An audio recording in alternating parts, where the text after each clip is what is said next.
Hello and welcome to a new video. This is your internet storyteller, and today's story is about a young boy and his children. From L.C. Moulton's Firelight Stories, Saul Jones's Orphans. "Please, miss, if you only would," said the most persuasive of voices, at my elbow. I looked down at the owner of the voice, and beheld as picturesque a little vagabond as any artist need have craved for a model, with tangled black hair, brown face, wide mouth, and great dark eyes. He was holding up a basket full of pins and tape, and such small wares as we see constantly hawked about in the streets. "Please buy, lady," he said again, as I looked down.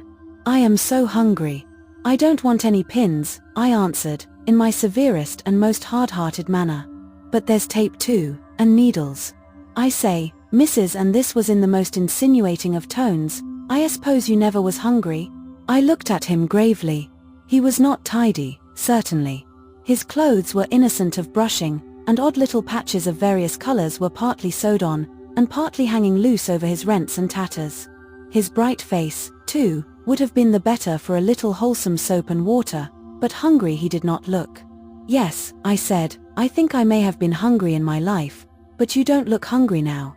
"Awful hungry, missus," and the imp stretched his already big mouth, and pointed to the empty, yawning cavern with his forefinger in a manner quite too ludicrous to be touching. However, H interested me. "Have you any bonnet pins?" I asked. I had been walking along all this time, and he was very obligingly accompanying me. "No, missus, but I've got plenty of pins and needles and tape." "No," I said, "I don't want them, but here's a 5-cent piece, and you can give me my bonnet pin next time you see me." He took the money with a triumphant air, and I proceeded on my way. I never expected to behold him again, but about a week afterwards, when I happened to be walking in the same direction, I heard a not unfamiliar voice say, "Here it is, missus," and there again at my elbow was my brown boy, holding up the longest and nicest of bonnet pins. "Got it for you the next day, missus, had it ready ever since. Please buy something today. I've got plenty of pins and needles and tape, and you very hungry, I suppose?" "Yes, I'm always very hungry. You see," reflectively, "I suppose it's 'cause my mouth is so big in consideration of the extent of his hunger as measured by the size of his mouth." I made a little purchase, and from that day I fancy he accounted me a regular customer. Whenever I walked that way he beguiled me into buying something. My workbox got filled up with all sorts of odds and ends, but, withal, the brown little good-for-nothing made a place for himself in my interest, and I really missed him when a time came that I did not see him for some 3 months. For some time I used to look for him on his beaten track, but after a while he passed out of my mind, until one day in early spring I heard a familiar voice calling, "Pins, needles, and tape." I turned, and looked behind me, and there was my brown boy again, the same, and yet not the same. He had certainly grown thin, and he looked sadder than Ophold, and, oddly enough, round the nondescript thing that served him for hat was tied a fluttering rag of black crepe. His face brightened when he saw me, and he drew near, but I at once missed the old piquancy from his manner. "What became of you, Saul?" I questioned. "I have missed you for 3 months. I was bringing up my children, missus, and they was little, and I couldn't leave 'em long enough to time to come here. But they re-gone now, missus," and he touched the crepe rag which the spring wind was fluttering. "They re-gone, and I'm back here again, and perhaps you'll buy something. Here are pins and needles and tape." I was more interested in his story than in his wares, and a sudden desire seized me to know something about his life, and especially about these mysterious children, who had been and were not. "So your children are dead?" I asked. "Not yet, missus, I hope not yet." "What is the crepe for, then?" "'Cause I've lost 'em, all the same as if they was dead, and I'm all alone again, just as if they hadn't come." "Do you mean that you live all alone?" "In a way, missus. I don't have a place all to myself that would cost a heap o' money, but I don't belong to anybody, and nobody ever belonged to me, since 2 years ago when my mother died, until the children came. We had turned into a quiet street, my brown boy and I, and were walking towards my home. "If you'll come home with me," I said, "and tell me about yourself, you shall have so much supper that you won't be hungry tonight. At least seems to me I ain't so hungry nowadays, missus. I didn't think about being hungry when I had the children, and I ain't got my appetite back since they went. When mother was alive, you see, we got on pretty well. She had a little stand on the common, where she used to sell things, and she was that pretty and pleasant spoken that most everybody used to buy, but one day there came a sudden storm, and she got all soaked through as if she'd been dipped in a river, and she took pleurisy, and in 3 days she was dead. And there was no one to claim you, you poor little waif. I said, sympathetically. Oh yes, Mrs. Plenty on 'em wanted me, but I was sharp enough to know that none on 'em had any right to me, and I said I'd be my own master. And as I had pretty strong legs and fists, and pretty sharp teeth for a boy of 10, they just found they'd better let Sol Jones alone. I took what was left of mother's stock, and went round with it, and I'd never asked any help of anybody until the children came, and I didn't call that begging, but only giving other folks a chance to help along in taking care of the poor little orphans. By this time we had reached home, and a plan had shaped itself in my mind. Like Sol, I lived all alone, as far as anyone's having any right to interfere with me was concerned. My cook was growing old, and that very morning she had been asking me to let her have a young girl to run her errands, and sweep her sidewalk, and help with odd jobs. Why should not a young boy be as good as a young girl? In short, why would not the place fit Sol, and Sol fit the place? If there had been a man in my household, full of worldly wisdom, that is to say of distrust and suspicion, no doubt Heck would have opposed the admission of my street boy, with his many tatters, and no references, but I had no one to say me nay as it was, and I had a certain mild pride in my own knowledge of character as it writes itself upon the face. I turned over Sol to my cook when I went into the house, and then I bethought myself which of my friends had a boy just a little larger than Sol. I remembered one, presently, and I had only to go halfway down the street to find her. "Have you any of John's cast-off, outgrown clothes?" I asked, breathlessly. John's mother laughed.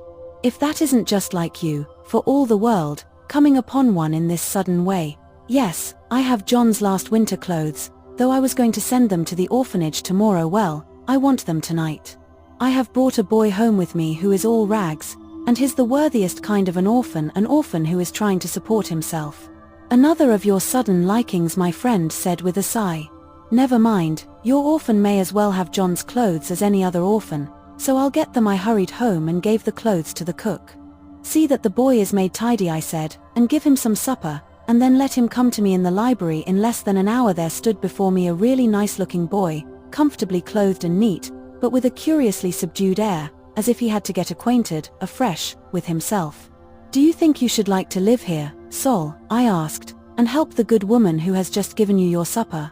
You like her, don't you?" "Couldn't quite tell so sudden," the boy answered, half roguishly. "You have to know folks, mostly, before you like 'em, don't you? Now, I do like you, Mrs. That good woman, as you call her, ain't no ways handsome. No, perhaps not, but she is a good woman, and she wants someone to help her in my kitchen, and to run her errands for her. A good, handy girl," she said, "but I don't see why a good, handy boy wouldn't do just as well. You shall have a nice little room all to yourself, and good clothes and good food."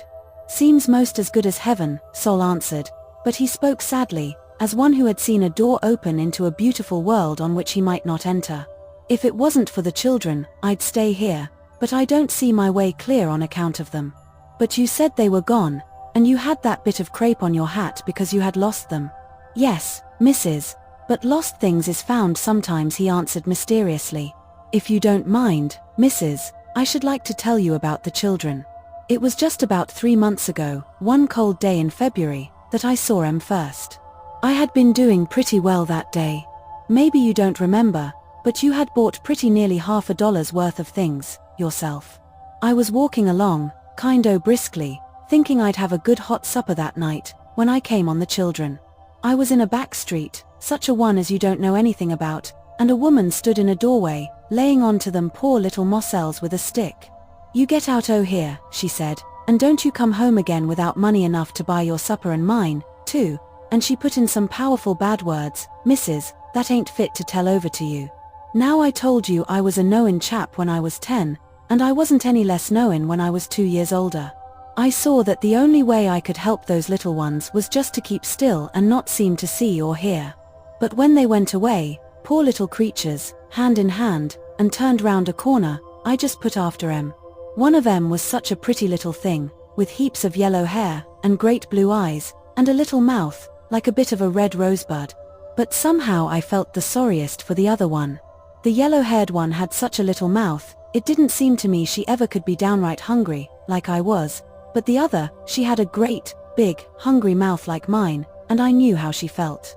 It would be a long time, I thought, before they would beg money enough for their supper, for they were shivering with the cold, and holding each other's hands, and crying bitterly, and mostly the people that went by them on that street were as poor as they were themselves, and had nothing to give. As for me, I felt quite rich, for I had 80 cents in my pocket, besides a good many unsold things in my basket, and I didn't owe anybody anything. So I just stepped up to the children, and said, "Do you want to get away from that old woman that was a-beating you?" The little yellow-haired one just caught her breath, and said in kind of a low, scared tone, "Get away from Mammy?" But the one with the black hair and the big mouth, she answered up, strong and firm, "Yes, we do want to get away from her. She beats us and starves us, and makes us beg for her, and we do want to get away, come with me." Then says I. And I took em straight to an eating house, where I got em hot sausages and fried potatoes, and I had my own supper too, and then I took em to Mother Benson's, and sent them to bed in the part for women and children. I knew that I must move with them the next morning, for I wanted to be in a part of the town farther off from their old woman. It's one good thing, Mrs., in paying your rent by the night only, you don't have to give notice when you want to quit.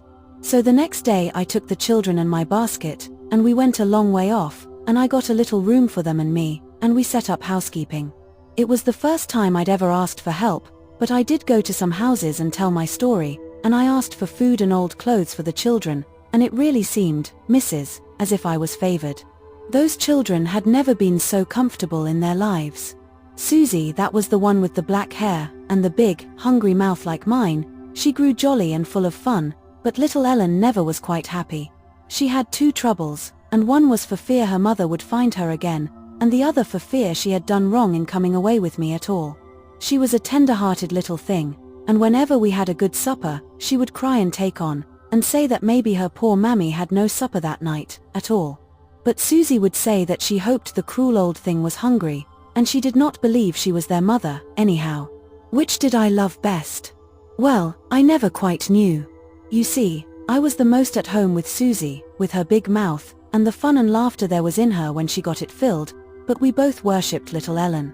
She was that small and delicate and pretty that we bigger ones wanted to take all the trouble on ourselves, to keep any of it from hitting her.